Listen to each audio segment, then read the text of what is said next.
Are you telling me that an ape that lived 2 million years ago got onto that crate, killed the baggage man and put him in there? Yes, I am. Hello, ladies and gentlemen. This is a new segment that I like to call Face Review. It's a segment where I look at people's faces, where I look at the faces of human beings, and I review them. I review their faces, and I compliment them, or alternatively, I insult them. Today's face on display here, this is Peter Cushing.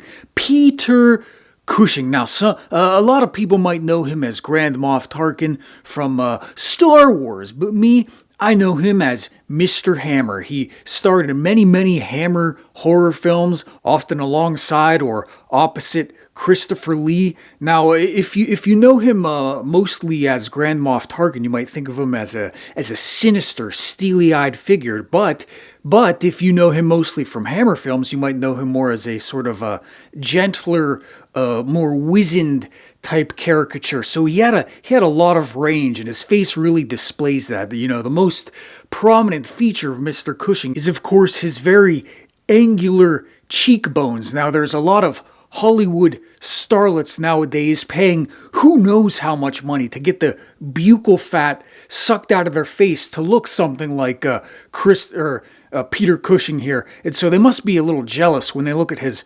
amazingly symmetrical cheekbones. They're very defined, very sharp, very angular. It's those cheekbones that have lent Mr. Cushing to playing a lot of distinguished characters. Whether he's good or bad, he's often very distinguished. He's often very in control. He's a man who displays wisdom and confidence and self-assuredness. That's what his cheekbones say to me. Had man not been given to invention and experiment, then tonight, sir, you would have eaten your dinner in a cave.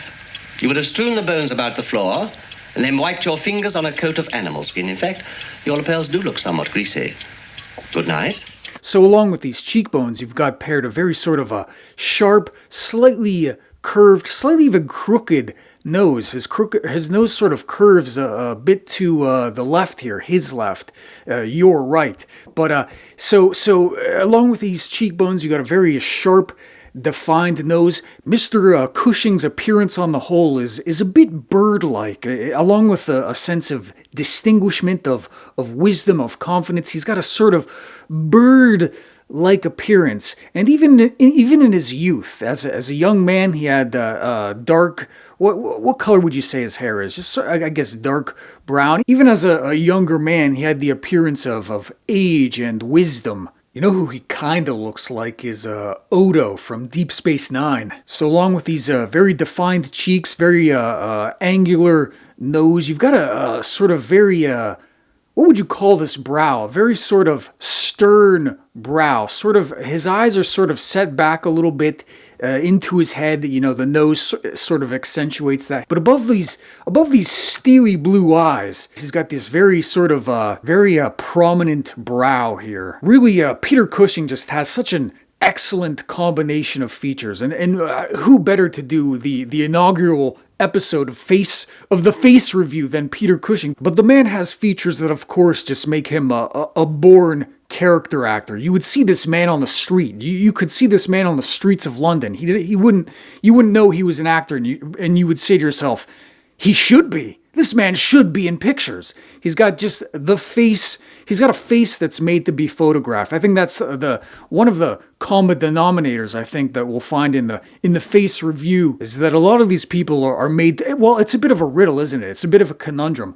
Are people, when you see a person who is an actor, is it that their face is made to be filmed, or is it because they are being filmed that their face is lent so much fascination and interest? Anyway, so Peter Cushing. So we got these prominent cheekbones, nice nose here, really sharp, stern brow, good hairline, decent hairline. You know, it's very much a character actor's hairline. Thin lips, I would say. Thin lips, a contemplative line of a mouth, I would say. If you look at a picture of him as Grand Moff Tarkin, his mouth is very sort of pursed. It's very sort of clenched tight. He doesn't want to give too much away. You don't want to see this guy smiling too much. Here's a nice picture of him smiling. But in general, as he plays these sort of wizened, contemplative, distinguished characters, you don't want to see him smile too much. Mr. Cushing, even when he's playing a sort of a more gentle opposite to the more stern, sinister Christopher Lee, even when he's playing a good guy, Peter Cushing kind of plays it close to the vest. He doesn't give too much away. He's rarely overly animated. But there we go. There's another picture of the guy smiling.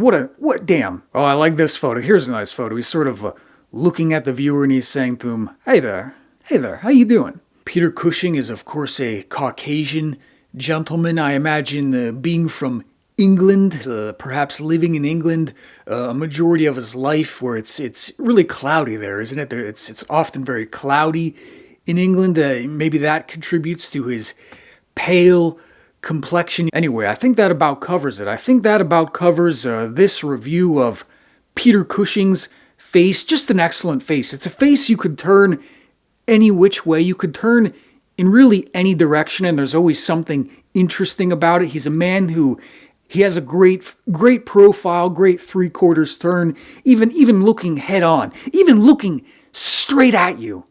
He communicates a certain wisdom, a certain quiet, genteel authority. Just, damn, what a legend. Peter Cushing. Okay, this was the face review. Okay, goodbye.